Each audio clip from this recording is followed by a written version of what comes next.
Hi, and welcome to our podcast, Conversations with B'nai B'rith. I'm CEO Dan Mariaschin. Today, I'll be speaking with human rights and national security lawyer Irina Tsukerman about the growing threats posed by Iran's terrorist proxies and how the Iranian regime has been using these proxy groups to sow instability across the broader Middle East region and beyond for decades, and especially after the heinous October 7th attacks by Hamas against Israel. We want to note that this interview was recorded the morning of Tuesday, August 6th, 2024. So things may have changed in the region by the time you watch or hear this episode. Before our interview, though, just one note. If you enjoy this program, subscribe to Conversations with B'nai B'rith wherever you get your podcasts and leave us a rating. And you can also subscribe to our YouTube channel and like us on Facebook for all of our latest content. In the 4+ decades since the Iranian Revolution, the Islamic Republic of Iran has formed and supported an increasing number of allied fighting forces throughout the Middle East. These terrorist proxies, including Hezbollah and Hamas, pose a serious threat to the United States and its allies in the region, especially Israel. Iranian leaders and crowds frequently chant, "Death to America" and "Death to Israel," making their hostile intentions quite clear. My guest today, Irina Tsukerman, is an expert on the Middle East. In our conversation, Irina and I will speak about the intensifying efforts and threats posed by Iran's terrorist proxies, particularly those in Lebanon, Syria, Iraq, and Yemen. We'll explore how Iran uses these proxies in its foreign policy and the rapid escalation of Tehran's larger proxy conflict with Israel. We'll delve into how Tehran employs these groups to create chaos and sow instability across the Middle East and beyond, especially following the brutal and shocking October 7th attack against Israel by Hamas. And of course, we'll discuss the role the United States could and should play as Iran's proxy terror groups become increasingly hostile and how this malign behavior undermines security in the region. This conversation is particularly urgent as the Islamic Republic nears completion of its decades-long quest to acquire nuclear weapons capability. A human rights and national security lawyer and journalist dedicated to actionable analysis, Irina Tsukerman is the editor-in-chief of The Washington Outsider, host of The Washington Outsider Report on the Coalition Radio Network, and president of Scarab Rising Incorporated. Her work appears regularly in American, European, Middle Eastern, and other international publications, including the Washington Institute for Near East Policy, Real Clear Defense, Newsweek, Modern Diplomacy, the Jerusalem Post, and more. Interviews with Irina have appeared in the Associated Press, AFP News Agency, Cyber News, Fox News, the Kyiv Independent, and in a range of international media across the globe. She's also appeared as a commentator for outlets including BBC Arabic, Fox Business, I-24 News, and Al Arabiya. Irina, thank you for being with us today. Thank you so much for inviting me here. Irina, let's start off in 1979. From the get-go, what were Iran's strategic objectives in the region? The calls for eliminating Israel, which early on was referred to as a cancer that needs to be excised, began early, but so did its anti-American posture. So tell us a little bit more about what it was like going back 45 years and how, in effect, things really haven't changed much in the decades that have passed. Very interestingly enough, the Islamists, the Khomeinis, as we call them, essentially co-opted a revolution against the Shah in Iran, which was led by communists, by the Tudeh party in Iran. It also had an assortment of other groups, but the Khomeinis managed to co-opt and hijack the revolution, as it happens so often, and to use it to push their own ideological agenda. The agenda was always Shia dominance in the region. Later on, it also used nationalistic pillars to support its agenda, but at the time, it focused almost exclusively on regional issues, on religious issues, on its dogma. And its dogma at the time was actually regional dominance. It could not at the time have a global reach, but it used global rhetoric to project power, to project its agenda and to co-opt allies early on. Even though right after the revolution, the Islamic Republic was still weak, still it used this imagery of great Satan and little Satan to bring to its fold followers, especially consolidating power around the Shia Crescent at the time, but also building coalition with the Muslim Brotherhood, both inside Iran and outside of it. So this type of rhetoric was useful in manipulating history, in manipulating religious discourse, and in bringing together like-minded, including many people who were simply not educated religiously, to its fold, finding enemies, finding scapegoats, finding a religious outlet to create a sort of pillar of dominance, a show of strength. And the US was out of reach for Iran at the time in the late 1970s, with the exception of the embassy that it was happy to take over. But a decade later, things would change, and it worked towards that goal. It worked towards creating proxies that could be helpful in reaching its agenda. But the first years after the revolution, it was a lot more talk than action. Most of its actions were focused very locally. Iran was focused on getting rid of the opposition, training its intelligence, learning as much as possible from the Soviet Union, creating outreach to Shia groups in Iraq and other countries, even as it had significant issues with Saddam Hussein, getting rid of the communists. So a lot of the anti-Israel rhetoric, anti-US rhetoric in the early days of post-revolutionary Iran, they were more about information warfare. They were more about building its image than they were actually trying to destroy anybody. Simply, Iran at the time did not have that reach. And another development that's worth mentioning is that in the early 80s, the GCC was formed, and this coalition of Gulf Arab states was brought specifically together with the purpose of countering Iranian influence. But again, from the very early days, they had significant religious, ideological, and political differences that had prevented it from ever being this solid front against Iran. But again, early on, Iran had its hands full, so it projected power. It didn't really immediately go after Israel and the US. It took its time to plan, to gain strength, to solidify its ideological following, to solidify its power, and to especially to consolidate control internally by dividing opposition groups and ensuring that counter-revolutionary movements would fail. So when did the proxy trail begin in earnest? When did these paramilitary formations begin to organize out of Tehran, but in these various places where Iran had influence? Interestingly enough, a lot of these groups had very different beginnings and origins.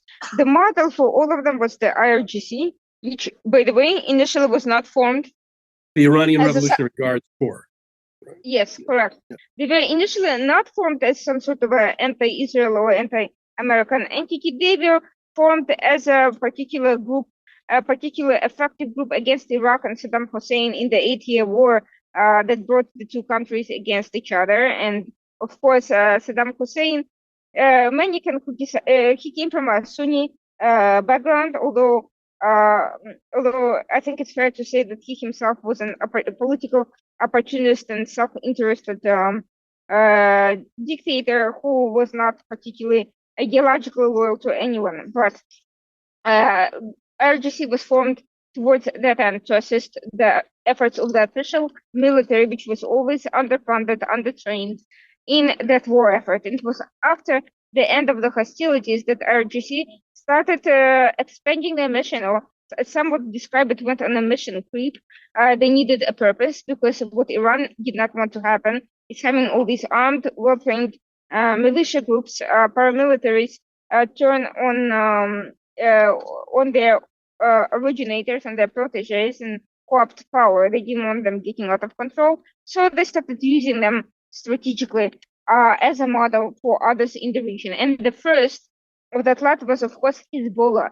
Hezbollah was formed in Bekaa Valley in Lebanon, and it was formed as a specifically anti-Israel liberation movement. It was Shia. It was always Shia, and it was always formed. But it also had other purposes in its origin. One of which was rivalry with the Amal movement, a rival group, political group inside Lebanon. And during the war with Israel, during Israel's entry into Lebanon, Hezbollah managed to secure early victories in asymmetrical warfare, which propelled it to prominence and which gave it a sense of purpose. And Iran started backing that group very strongly, and relatively quickly they became sort of a tool for Iran to advance its agenda, not only after the end of the war in Lebanon, but around the region. It was Hezbollah that was later sent to Yemen to train the Houthis. It was Hezbollah that was sent to Syria with mixed results during the Syrian civil war, and it was Hezbollah that was tasked with funding most of the Iran's operations around the world, creating a global network of crime and narco-terrorism and other various schemes, which included abductions, kidnappings, buildings of militias in Africa and in Latin America. Hezbollah became Iran's favorite child, but not every proxy of Iran started out in that way.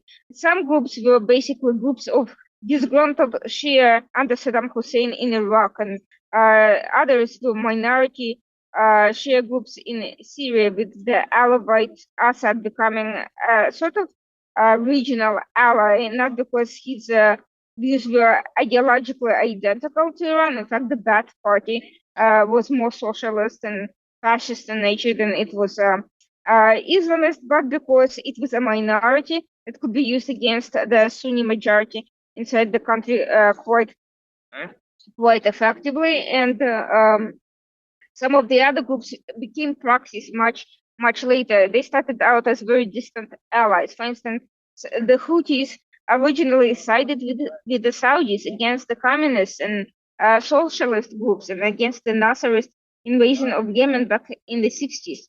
They were a minority group ideologically much closer to Shia than to the traditional Sunni, but they were not. It was mostly a family network that did not become radicalized until the 1990s, when Iran started supplying them with weapons. They were engaging in various criminal schemes. President Saleh of Yemen, after the reunification of Yemen, essentially allowed corruption and smuggling to prosper within the country. So this particular network subsisted by smuggling, and it became increasingly disgruntled over being excluded from the government due to the ideological, political, and religious differences. So Iran started feeding into that, and it was only gradually that Iran became increasingly a patron of that group, training them.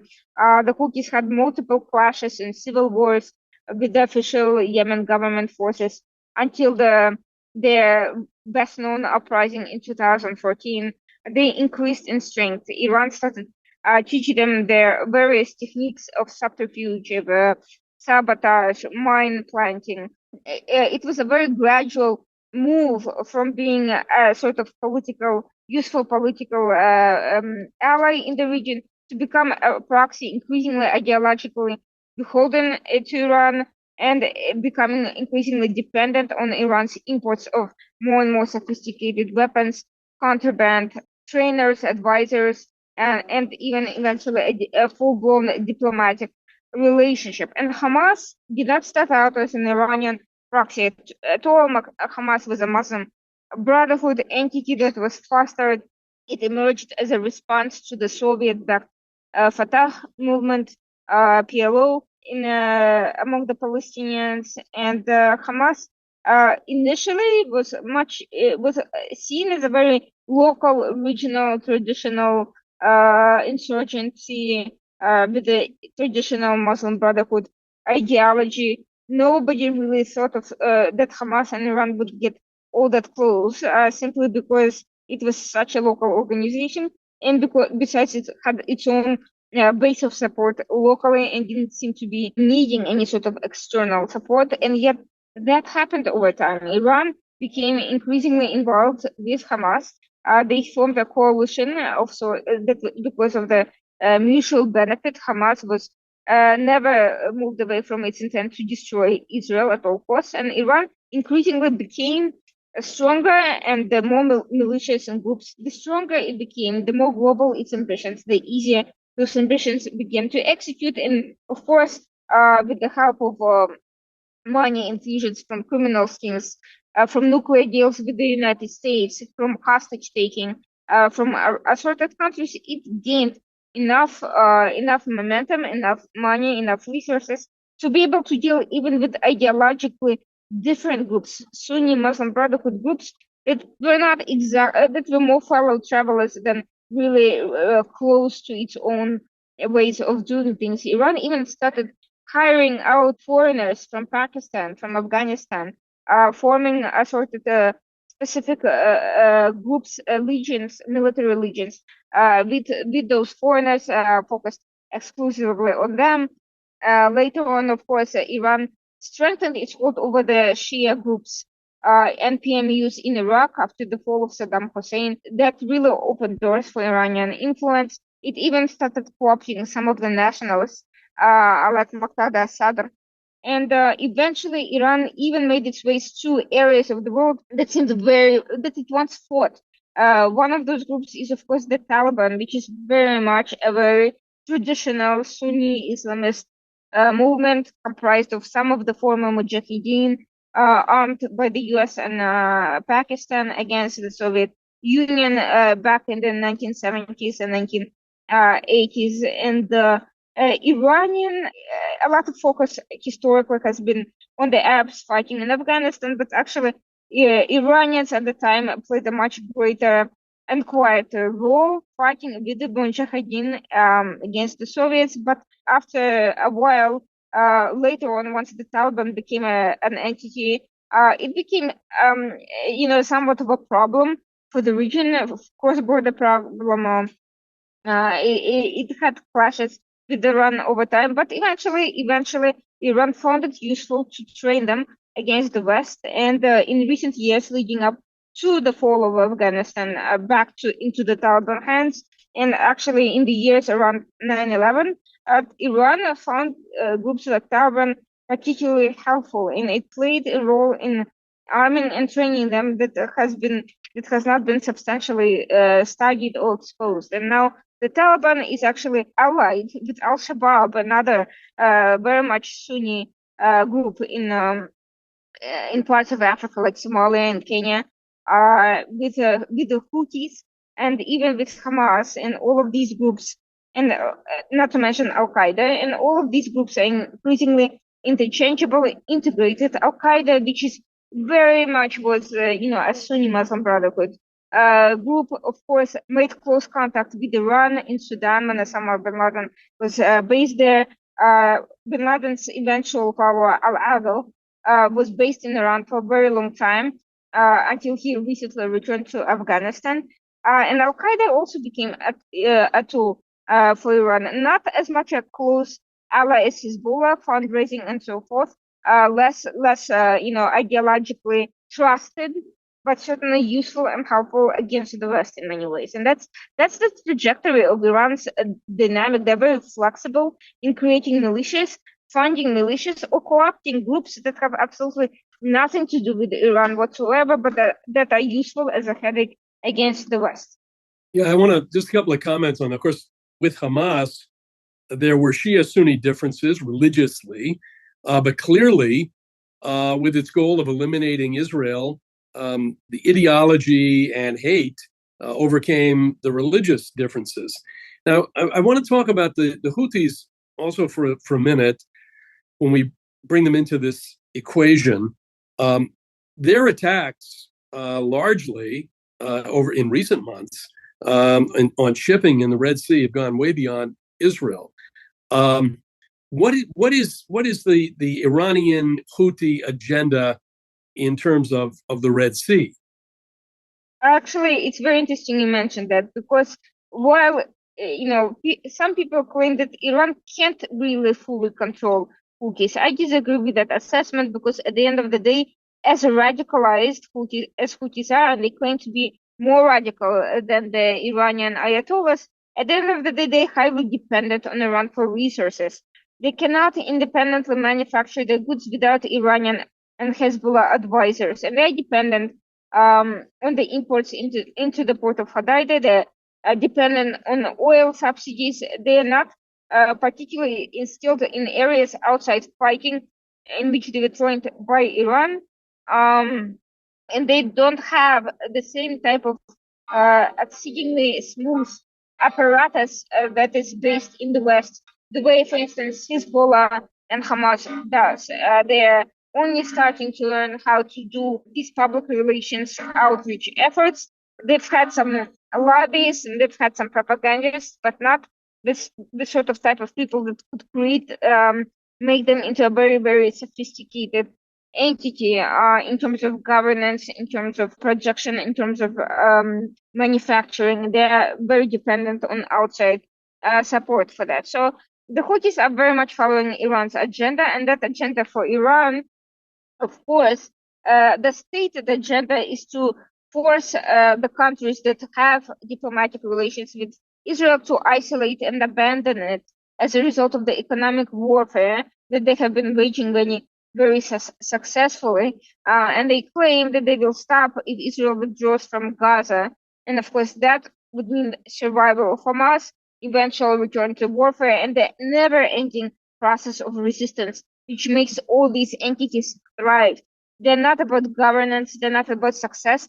They're not always even actually completely destroying Israel. They are more about this never-ending process of resistance with which they continue to fuel their populations, even as their governance efforts are falling apart at the seams. They're terrible. They're corrupt. They mismanage. They play favorites. They engage in unfair and racist taxes, like the Houthis with the Homs tax, and they're just also vicious and are in a state of constant power play with each other, with their own clans, and also with assorted other groups such as Al Qaeda and ISIS. They form coalitions. They break up coalitions. They're not stable. They're not interested in the welfare of the people, and they also don't have a clear agenda for the future. Some want caliphates. Some want a return to imamates. None of them have any clear strategy on how to get there successfully and to have prosperous empires, caliphates. You have it. So this joint agenda is much more about it's about much more than just forcing Israel out of Gaza, although that's certainly one of the goals. Iran's goal is encirclement of Israel. In 2015, Ayatollah Khamenei announced his plan to destroy Israel by 2040, and encircling Israel with all these proxies is part of the plan, and isolating Israel politically and having it abandoned by the world is also part of the plan. But those are not the only goals for either Iran or the Houthis. The Houthis want complete control over Yemen, and they are quite radical about it, and they consider themselves the descendants of the Prophet Muhammad and the only legitimate rulers of Yemen. For that reason, they recognize the kings of Jordan and Morocco, but not, for instance, the Saud family in Saudi Arabia. So part of so they're playing a useful tool for Iran in trying to also get rid of the Saudis. They have a view that Saudi Arabia, or at least parts of it, should be under their control. That the south of Saudi Arabia that was once annexed, Najd, should be returned under their control. And frankly, because they don't view the government there as legitimate according to their religious tradition, they believe they themselves should be the rulers of everything. Iran has other plans. Iran believes that Iran should be the dominant religious entity in the region, and they have therefore claims to the two holy mosques in Saudi Arabia. So, of course, Israel is an obstacle to all of that because Israel is a capable defense ally. Israel has been assisting many countries in the region far longer than the Abraham Accords. Israel has had behind the scenes sub rosa defense relations with Saudi Arabia going back to the 60s.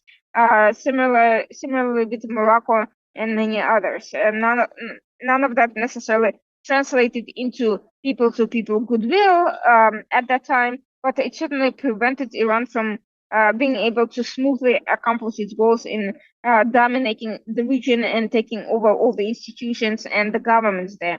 So getting Israel out of the way is practically speaking important towards that end goal of dominating the entire region, the entire Muslim world religiously. It's also necessary as a rhetorical form of uniting assorted Islamists for whom Jews and not just the state of Israel, which is relatively new from a geopolitical perspective, are essentially a point of contention. One of the goals of the Islamists has always been to distort the history of cooperation and close relationship between early Muslim tribes and Jews. For that reason, they've distorted the history, they've overemphasized or outright fabricated episodes of religious hatred, and they ensured that storyline, rather than any storyline of cooperation between, for instance, Muhammad and the Jewish tribes at the time, prevailed in the region and in fact outside the region. In fact, many of the Islamophobes share the same narrative about the Jewish-Muslim relations as the Islamists. I find it very interesting, and it certainly serves Iran's long-term agenda for the region. Over the past year, there have been nearly 200 attacks by Iranian proxies, as we speak, most recently last night, on American bases and personnel in the region. So, again, beyond the objective of attempting to destroy Israel by various means, proxies, weapons, the objective here is also to remove the American presence in the region, is it not? Of course, because U.S. has always was seen as a guarantor of stability in the region, even if it had made foreign policy mistakes. Some argue that the war in Iraq was ill-advised, particularly because U.S. had no plan for the aftermath and for a transition and for keeping Iran out of it. Regardless of that, though, many of the Arab states have always been pro-American. Israel and U.S. have had an exceptional close relationship, and the U.S. was one of the guarantors of security, preventing Iran from fulfilling its outright genocidal goals across the region. So forcing U.S. out and bringing in more cooperative allies such as Russia and China to fill in that vacuum and to provide practical assistance in various matters, those were very much the geopolitical goals of these groups. It's not that Iran particularly likes China or Russia. They've had serious tensions over the years, but they are much more useful to them politically and certainly preferred to the United States for various reasons. How does the funding work for these groups? Training and weapons, that's clear. And what about the direction? In other words, how much, for example, with the Houthis, and we just talked about it, how much of their activity comes at the direction of Tehran and how much is on their own? And what can you say about that for the others as well? So the relationship with Iran and its proxies varied across time. At times, some of the proxies started out as basically long-distance partners that only cooperated or coordinated with Iran on some things. Over time, however, these relationships are becoming increasingly integrated and centralized and interchangeable. So some of these proxies have actually gone to other places to provide assistance to their fellows in need. We have seen Hezbollah open up a second front to help Hamas. We have seen Afghans Afghans and Pakistanis that are Iran-backed, but also Islamists try to reach Gaza in support of Hamas. We have seen Hamas offer assistance to Houthis at various points of time. So these people, all these groups that at some points in time were very broad and motley crew rather than a real coalition, are now becoming increasingly organized, increasingly paramilitary, increasingly well-structured, and increasingly under Iran's control and direction. In the 1990s, for instance, Iran merely assisted the Houthis with weapons and did not really direct their activity. But by the time of their mid 2000s, by the time of their uprising in 1914, this relationship was already heading for much closer alliance and proxydom. And after the uprising, as the civil war dragged on, they became increasingly directed by Iran towards certain missions that weren't just internal and domestic and anti-government, but also aimed at various countries in the region, the Saudis first and foremost in the beginning, also the Emiratis, later on even Bahrainis that had in fact, much less to do with all of that regional history concerning the Houthis than anybody else. And eventually now, of course, Israel, which, destroying Israel and the US was always part of the Houthi slogan, but practically speaking, they were always originally most focused on internal domestic matters, but it was Iran that forced them to globalize as extensively as they have and as quickly as they have. And Hamas, too, it was initially an almost entirely independent entity, much more beholden to the Muslim Brotherhood movements around the world than to Iran. But over time and in the last years, Iran became a much closer coordinator. And with respect to the Al-Aqsa flood operation, the October 7th terrorist attacks, Iran is said to have directly greenlighted that operation after meetings in Beirut with the regional stakeholders. But clearly, with Hezbollah, this is very direct. Correct. The relationship with Hezbollah has always been much more open and much more intimate in many ways. This is their mold for everything else that they have tried to do, and it's been their most successful project so far, just by nature of them being able to enter the government through social jihad and to be able to raid the treasury and to send and to fundraise on Iran's behalf. It's not just that Iran gave them money and funding and backing. It's a bilateral, mutually beneficial relationship with the Hezbollah going out of its way to fundraise for Iran, to get Houthis to fundraise for Iran, especially when the sanctions hit the hardest under first the second term of Bush and then under Trump. And also to facilitate the creation of networks and to facilitate self-funding and as well as funding of more general operations through assorted criminal schemes from Latin America to Africa and diplomacy even on behalf of Iran. Meetings with the Russians and the Chinese, sales of weapons, cooperation with North Korea. All of these things Hezbollah has been doing with Iran's blessing and to its benefit. Yeah, Irina, let's look beyond the current crisis at Iran's ultimate objective. You've talked about Iran seeking from the beginning to be the dominant religious power in the region. But what is the ultimate hegemonistic objective of the Iranians? Building a blue water navy, continuing to extend the range of its ballistic missiles to cover much of Europe. Where is this headed if they're not stopped? Well, Iran wishes to resurrect some sort of a hybrid, chimeric combination of the Persian Empire and some sort of a caliphate, religious caliphate, but under Shia rule. Not that has ever fully existed in that particular aspect, but this is what they hope to achieve, and they hope to be at the center of it all. But of course, let me remind you that Iran does not care about governance any more than Hezbollah does. For that reason, everywhere Iran touches, it turns to a failed state, essentially, including Iran itself. Iran is mismanaged. It's mired in poverty. It's highly divided. There's ethnic and religious clashes all the time. It essentially does not recognize over half of its own population because they're not of farce descent, so there are all these extremely racist undertones. It is a colonial state. It consumes resources and mismanages resources, and it sells them off to China and other countries for profit, just to be able to maintain its terrorist and military operations. They need endless sources of funding, and all of that is extremely corrupt. So a lot of it gets lost in the process. So as you can see, Iran is not a beneficial empire.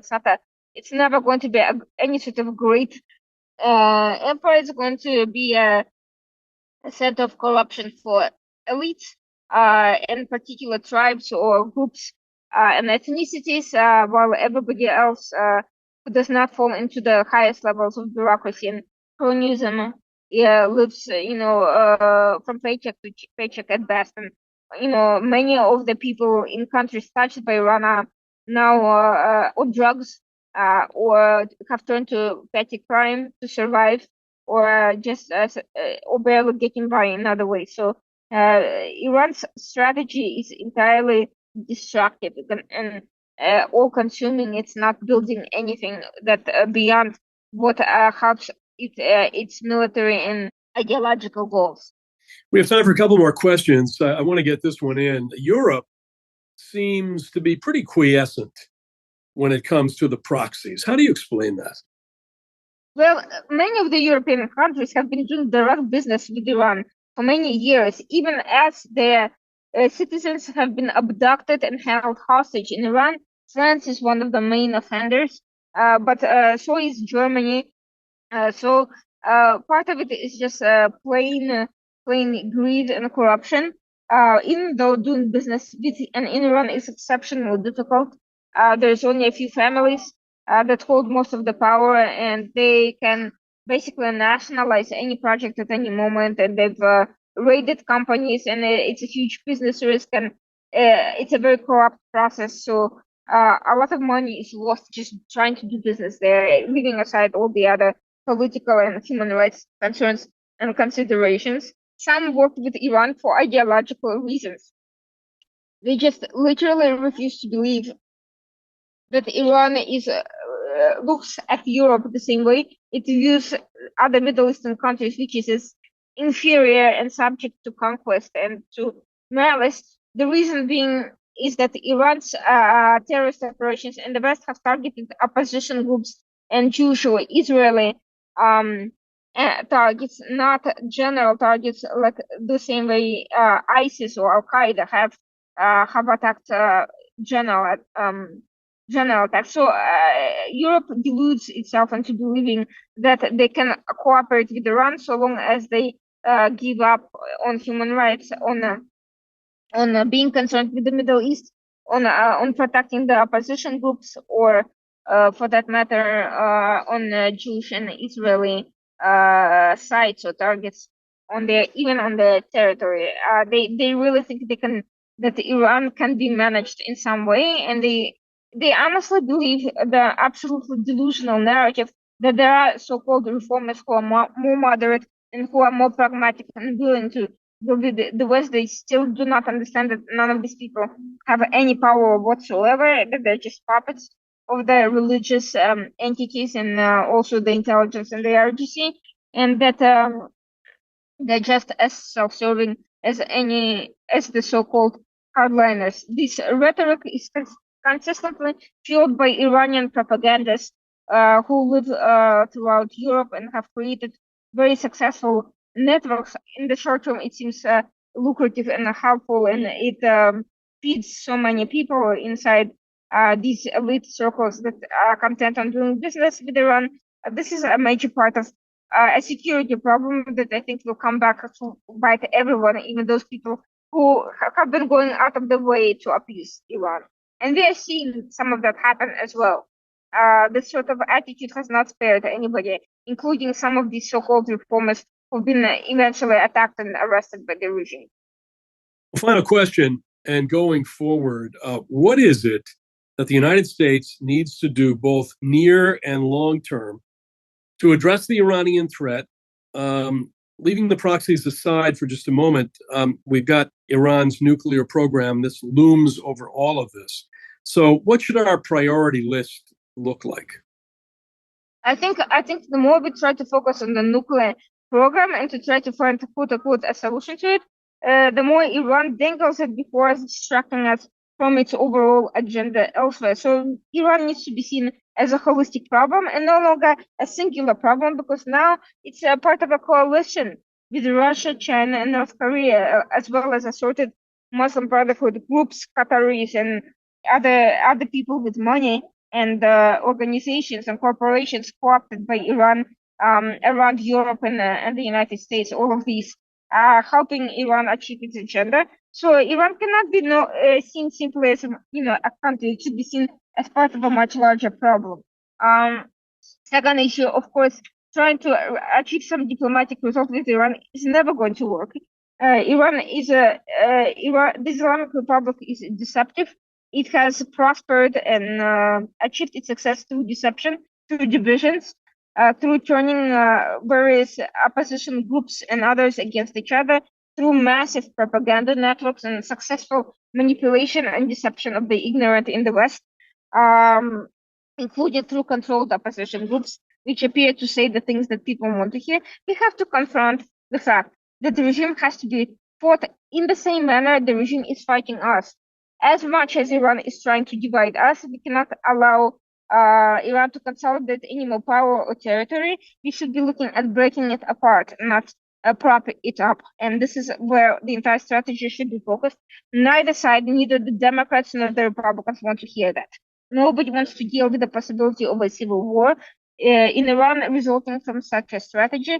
Everybody is afraid of this, so quote-unquote destabilization, even though destabilization goes around the entire Middle East with each passing day, and Iran, a paper tiger with very weak military, nevertheless manages to export as much damage as entirely possible. And in order to really turn the tables, we cannot simply respond blow by blow, cyber attack to cyber attack, or a spy for a spy. We have to actually be doing more damage than what is being done to us, if that makes any sense. So we need to be rolling back Iranian influence, not merely containing it. I think the containment failed with the Soviet Union. It has failed with China. It's failing with Iran, and yet we keep repeating the same mistakes over and over again. We should also understand that a strong Iran is in no one's interest. A strong, big Iran with oil and gas resources and huge populations under its control and endless cannon fodder is not something anyone should want to see. Okay, well, you can find out more of Irina Tsukerman's important foreign policy and security news analysis at thewashingtonoutsider.com. Irina, thank you so much for sharing your insights and giving our audience a great sense of the evolving situation in the Middle East. We really appreciate it. Thanks again. Thank you so much. I appreciate it. It was a great discussion. Well, this concludes a most timely episode of the Conversations with B'nai B'rith podcast. Thank you to my guest, Irina Tsukerman, for joining us, and to you for tuning in to our show. Remember, the conversation doesn't end here. Share this episode with others, post about it on social media, or leave us a comment or a rating.